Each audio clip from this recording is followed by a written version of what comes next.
The local Indians called the area Quamish, after the blue lilies that grew along the river's edge. French-Canadian trappers added a French twist and called the area Camas. The post office would drop the French article to make it less confused with Le Centre and Le Conner. But it would take a paper mill to turn Camas into a town. Located on the Columbia River and close to an abundant supply of water and lumber, Camas was the perfect place to set up a paper mill. In 1883, Henry Pittock and his investors bought land and platted out a town site. So the town came before the townsfolk, and a good education became important from early on.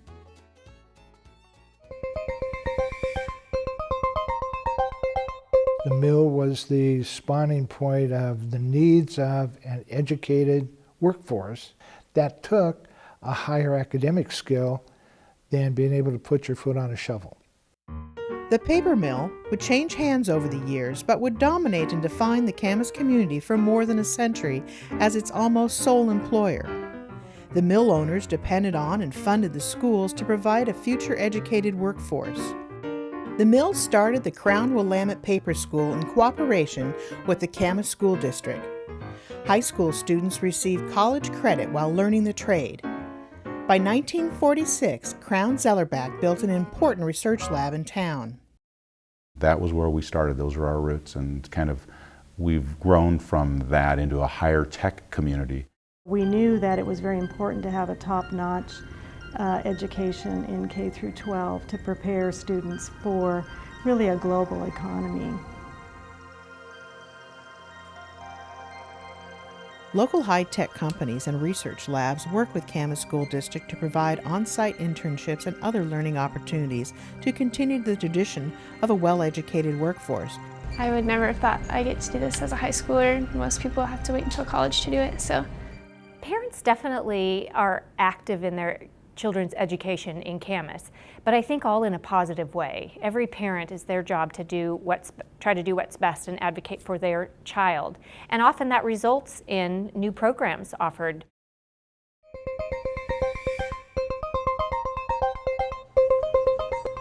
Anyone think of what would be some of the basic information we get when we start thinking about Rainsford in the most dangerous game? Grades obviously are a marker that the colleges will look at and the community might look at. That ultimately what we care about is students growing and improving in their skills and not just knowing things, but knowing what they can do with what they know. And that's actually, in a way, kind of innovative in a climate that's been really about testing and test scores, to really be thinking more about authentic learning. And teachers are leading that. And our district administration has been great about enlisting teacher leaders and helping to cultivate teacher leaders to do that. And I think that's one of the biggest assets that we have in the district. I think that a great teacher is compassionate, shows that they care, takes an interest in the students. And I think if kids respect you and know that you care, they want to do more for you. To inspire the students to learn more, to get excited for learning, to go above and beyond and have fun as well.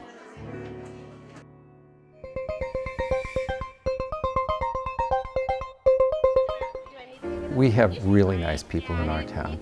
The community is a prosperous and green community, people who care about their community and tend to look after one another as good neighbors. It's just a lot of smart thinking with some of our predecessors, where they aligned resources and they had a vision for how the community would evolve. And because that vision relied a lot on public education, it's created this cycle where people come here for the schools. I'm most proud of the opportunities that we provide for our students, both in and out of the classroom. I believe our students receive an education that is second to none. We have very high expectations of our students. We have very high expectations of ourselves. I'm also very proud of the fact that we've been able to build a very, very collaborative partnership with our community.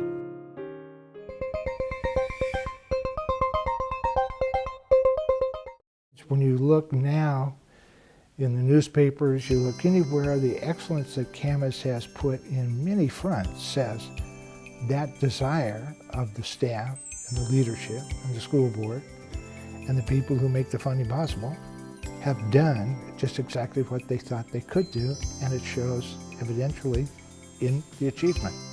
Our students are top shelf learners, and I attribute that to the fact that we've got parents who support them, we've got teachers who enable them and support their advancement. We have a lot of challenges ahead of us. We have new assessments coming down the pike, really focusing on our new Common Core standards that are being rolled out across the nation, and being able to seamlessly transition and make sure that students are learning what they need to learn in a way that is best for each child. In 50 years, we'll look back and people will talk about what took place in our schools previously. But I know for a fact that they'll always be looking to the future, that they'll always be looking at the type of education that we need to provide for our students so they're prepared to go on with their life after graduation from our district.